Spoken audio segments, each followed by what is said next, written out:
Hello everybody and welcome back to Super Metroid YPR, and this is actually the final video of this hack, unless I revisit it for the 100% door, but I'm not totally sold on that.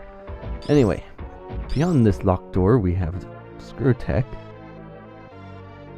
which is nicely placed after the enemies that could be absolutely destroyed by it. So that was well placed. So basically what we have left is the path to Ridley and finishing off Ridley, which normally doesn't sound too terrible, but this Ridley is a bit different. Well, not really, but sort of like Dragon, in the way that Dragon absolutely destroyed me without me realizing it. The difference being,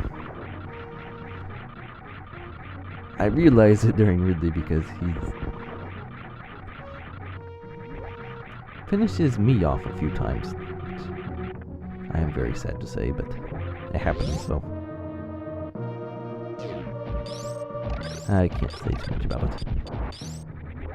So there really isn't that much to go, it's just this room.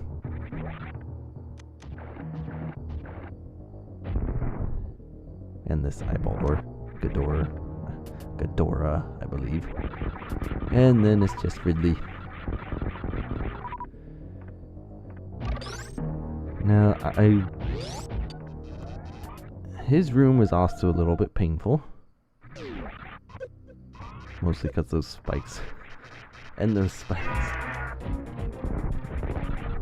But just on the amount of damage he deals, this is not an easy fight. I mean, his fireballs are really weak compared to like actually touching him or his tail hitting you, so if you can kind of work your way into getting hit by those, giving yourself invincibility, or these air spikes, and even the acid is a bit better than just straight up getting hit by his tail like that. And noticed I put a lot of supers into him and he hasn't changed colors yet. I believe I put over 30 supers I hit him with, and that would finish him off with his normal health, so either his health has been increased or supers are weakened, or both. And here you can see I'm doing my little reserve tank trick, because otherwise, like if he had hit me with his body or his tail when I had 28 health, that would trigger the reserve tank thing and it would finish taking off the full energy tank for that hit. So I'd end up with 28 health still, but I would have no invincibility frames. And he would quite simply hit me right away again, which would have killed me.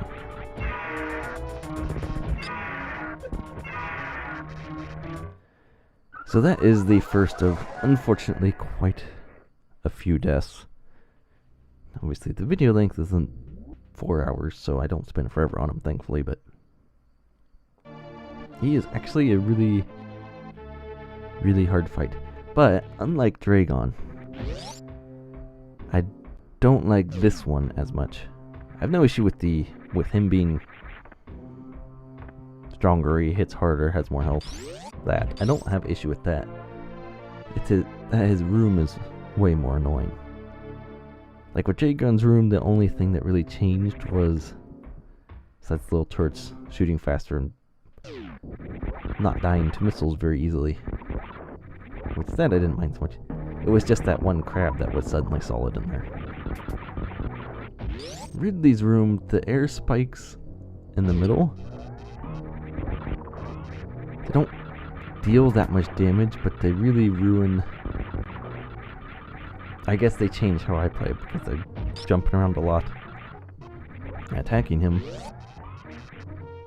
And since I have Screw-Tech, I should be able to avoid him, but If I fire, I get hit by the air spikes, which sometimes causes me to miss the platforms beneath. So I fall on acid and land on spikes. I try and jump out, get hit by him.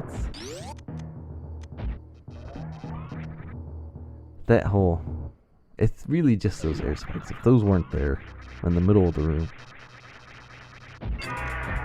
I don't think I could really complain about anything in this.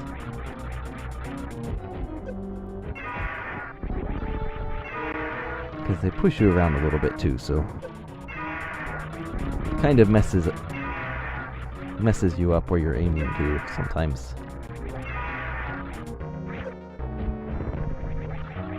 But thankfully, this is really all you have to do to finish the game. Now, there's a bit of a surprise right after him, so you want to have a little bit of health if you can manage, and obviously he'll probably drop some at the end of the fight, so that's going to help. And that should be all you need, but the surprise is different. So yeah, I mean, other than that, there really isn't much else about this Ridley fight that's different or out of the ordinary. There's obviously no platforms up in the air for you to abuse, which would have made him a lot easier, like pretty much every Ridley fight.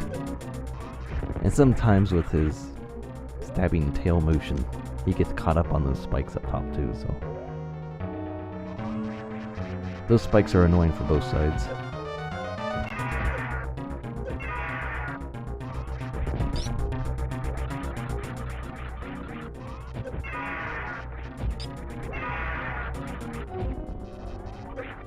So you see, I'm doing even worse this time because he's not even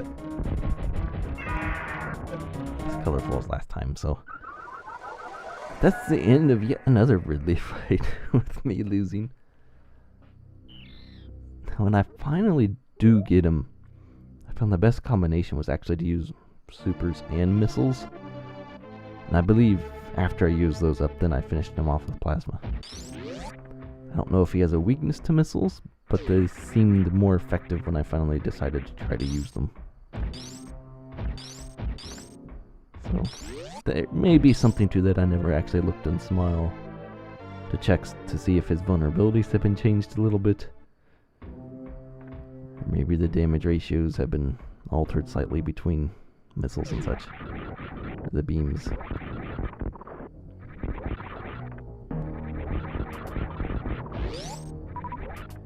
The nice thing is with this fight, you're probably going to die. Even if you have every energy tank and reserve tank. I mean, even if you just have the rest of the energy tanks, you would get 3 more hits from Ridley. And I don't think that would have helped me the previous 2 times and actually finish him off. You do need a pretty good run on him. And this time I'm not even that smart, and I decided to not go in with more supers. Even though supers are probably the best thing I have for Ridley.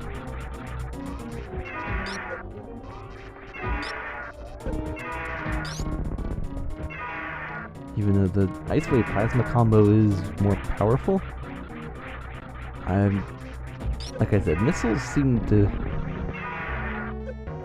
Either I just had a really good run when I used my missiles, or they really do have an extra effect, or more effective against him than the beam, so...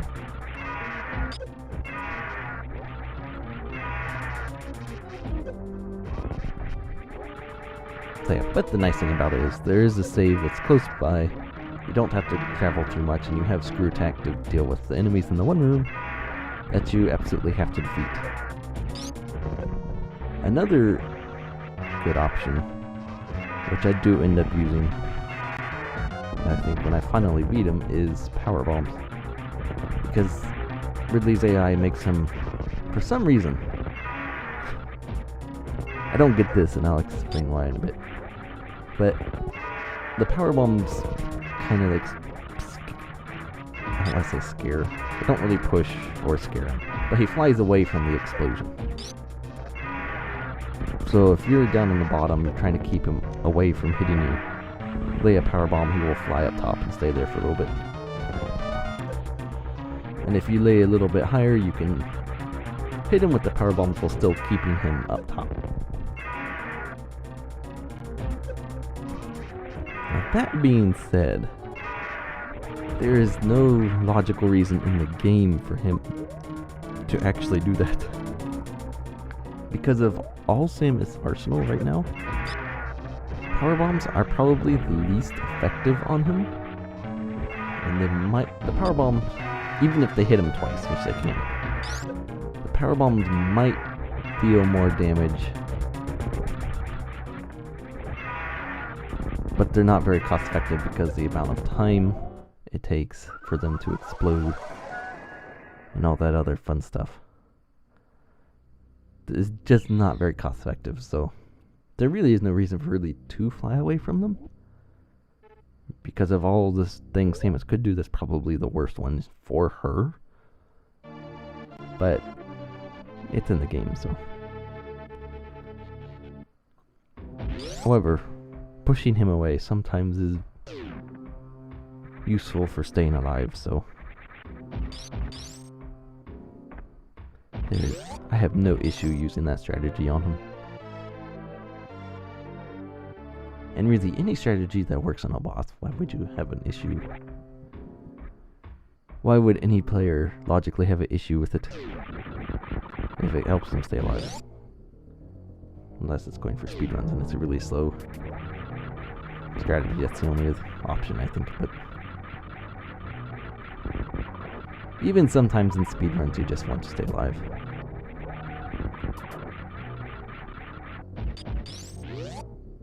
So I think this is the time I finally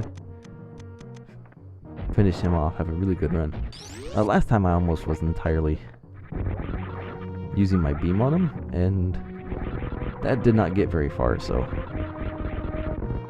I think this is where I end up trying.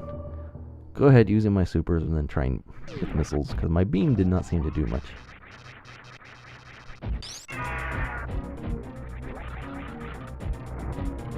And so I'm actually kind of interested to see and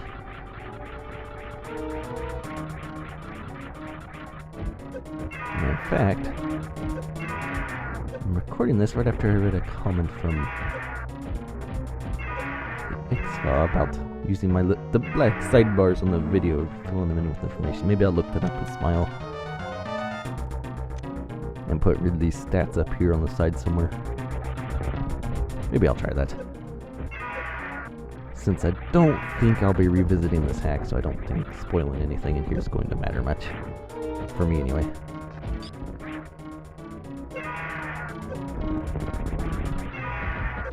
So yeah, this fight is... it's pretty hard. And one of the harder parts is, like, the invincibility frames help you out a lot more with his body than his tail, because, like, you can screw attack through his body, but not the invincibility frames will help you get through his body, but his tail sometimes takes precedence over screw attack, and it really wreaks havoc on you, so.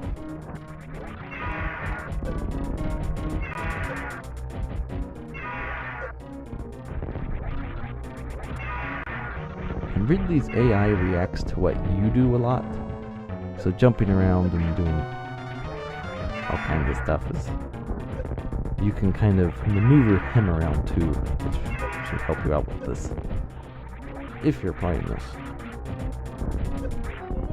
which I have. I don't know what to say about that if you are. But you see, the missiles seem to be working harder, so I'm kind of interested to see the damage stuff going on with Ridley.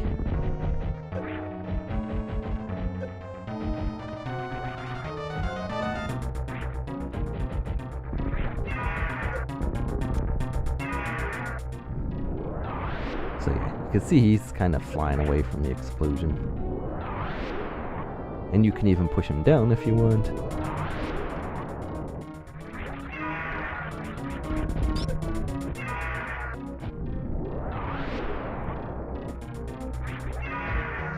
between him with my beam. And when he dies, he will actually fly into the explosion like that, So that is a very bad lesson on how to take care of Ridley. And that is almost the end of the game. And here's why I suggest some energy. Because surprise pirate. And a very oddly placed missile refill. And you can't get back from here unless maybe the door opens after the pirates, but I don't think it does. And the next room is actually the last room. Here's the reason why you have a missile refill. Because there's a Zebatite. So you explode that and the planet blows up. That is the end of YPR. It was definitely unexpected and different.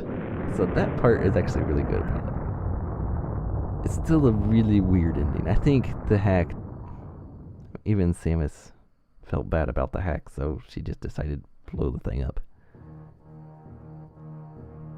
But of course, somehow, she escapes on the ship, despite being way down in the planet when she blew things up. Unless it has a teleporter. So 4 hours and 43 minutes of mostly pain and agony, but there are a lot of really interesting ideas in the hack. And that's... I mean, without the interesting stuff, this hack is just... I would say just completely avoid it. Don't even bother. I probably wouldn't even have recorded it.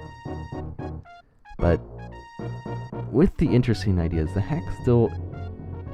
It isn't that fun to play. And that's the biggest thing with it, any game is it fun? And this wasn't really that fun. But there are a lot of really interesting ideas. Maybe the person who made this could build upon and make a actual enjoyable hack. Maybe a bit less painful. I don't know, and maybe even when making an hack now, just watching this, maybe could get some ideas. Like the whole ending section to Lower Nerve Fair, I believe it's called.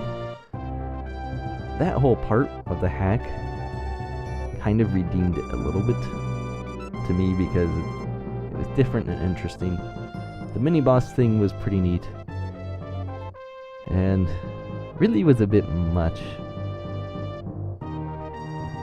because of something or other. I still need to look it up, but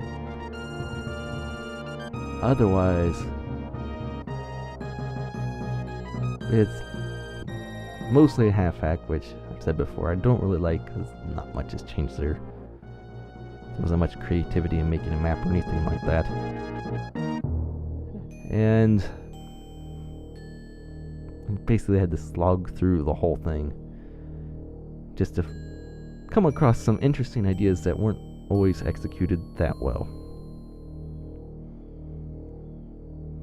But there was some decent stuff in there.